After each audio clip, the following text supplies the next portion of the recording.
What I'm going to do now is to make this one piece of rope into a circle so that it's got some major strength to it, and it won't, well, certainly the knot won't come undone or snap. I'm not going to talk about the rope because it's horse-lay, so hey ho.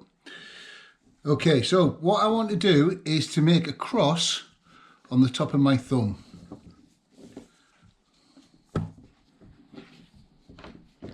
And that goes through there.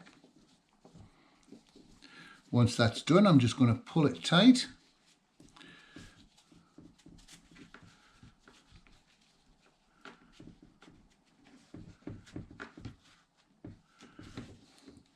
And then I go to the other strand, pull that rope through so I've got something to work with. Make a cross. And feed it through.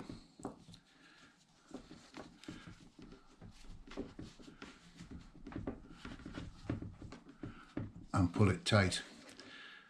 And these are called stopper knots. And once I pull these, they stop. And one piece of circular rope comes in handy. You'll see me use it quite a bit. Thanks very much for watching. That's called a stopper knot.